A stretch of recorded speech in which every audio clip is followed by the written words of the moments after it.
Senator Feinstein. Thank you very much, Senator Hawley. Thank you, Mr. Chairman. Congratulations to all the nominees. Thank you for being here. Mr. Dettelbach, if I could start with you, I want to ask you about what you were just saying. You were a prosecutor, right, for some time. I was, Senator. You were the U.S. Attorney in Ohio? Among other things, I was the U.S. Attorney in Ohio for just under 7 years, Senator. That was from, remind me of the dates, 2009 to? 2009 to 2016. Okay. And you were responsible as U.S. Attorney for your district for prosecuting all manner of crimes, including federal firearms crimes. Is that correct? I oversaw an office that was responsible for federal prosecutions and law enforcement in the Northern District of Ohio. Right, including firearms offenses. Were those high priority for you? They were, Senator. Yeah. Do you think that they should be a high priority?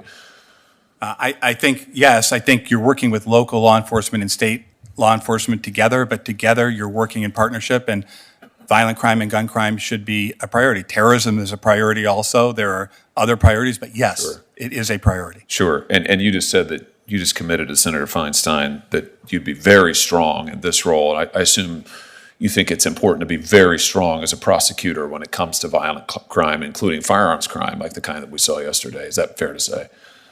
Yes, Senator. I think it is. It's fair but strong, yes. Yeah. So let me just ask you then about something in your record that puzzles me, and I was hoping you could walk me through it. When you became the U.S. Attorney, there were about 120 firearms and explosives prosecutions a year. By the time you left, there were half that number. And in fact, there was a pretty continuous decline over 3 years, lower year on year, 113 in 2014, 75 in 2015, 65 in 2016, which you just told me was your last year. What accounts for that? Walk me through that. Yeah, sure, Senator. So prosecuting gun crime, look, from my earliest days as a prosecutor in Maryland, I was the liaison officer, what we then called Project Disarm, which meant I sat with an ATF agent and a PG County detective in a conference room every Monday morning with a stack of cases this high and went through which one should go state, which one, they would tell me, this is a dangerous person, we should go federal, this is a gang case, put it in a third pile. And I have been committed to that for many years. When I was U.S. Attorney, we already had in the office my predecessor, who I worked for and did gun cases for, Greg White, who's supporting my nomination. He had an aggressive program, and we continued it. We never changed our intake guidelines. We never lowered them. There were times where we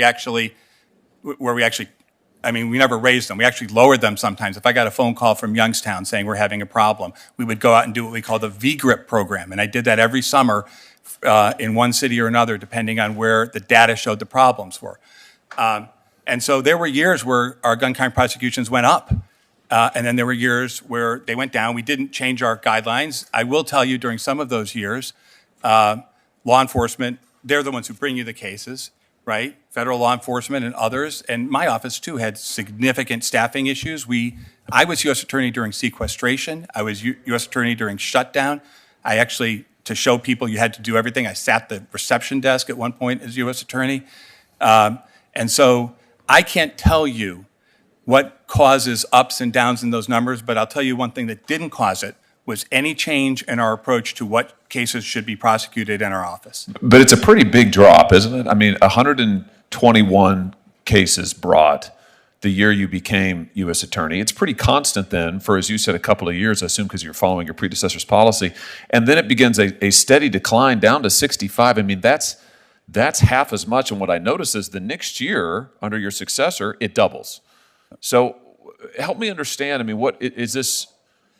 Was this just not something that you were pushing, or you said earlier, was this the police's fault? No, it wasn't the police's fault, and it was something that I definitely focused significant time and attention on. The same people in the office who are great career assistant U.S. attorneys ran that program.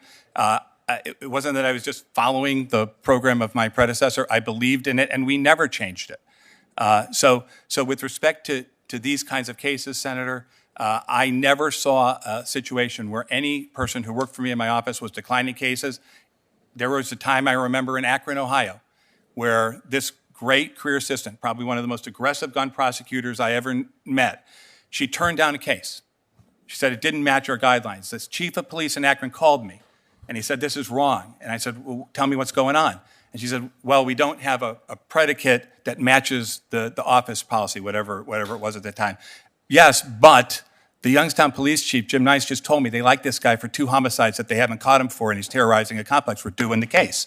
And we did the case. That was my attitude from when I started to when I finished, and it was my predecessor's attitude and my successors who are all supporting me for this job. So what you're telling me is you don't know why the prosecutions went in half, or why the cases, these aren't. There were years it went up, I believe, Senator, also. Well, sure, and I mentioned, it was about level. I mean, and your high water mark was 160, but then it goes down to 65, and as I said, there's a pattern here. It's a 3-year, 113 in 2014, 75 in 2015, 65 in 2016. But it sounds like you don't know. I mean, that's your testimony. Yeah, my last day as U.S. Attorney was February 5th of 2016, Senator.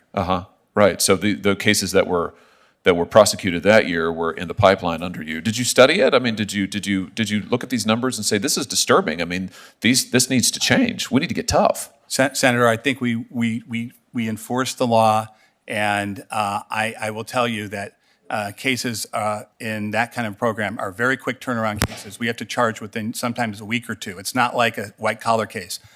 Cops catch somebody in the street who's dangerous, they arrest them, we've got to charge. So did crime go down during those years? Crime did go down, but I don't know what the particular cause is. I know we never changed our policy, Senator, and I know that it was an office priority. Why don't you take that for the record and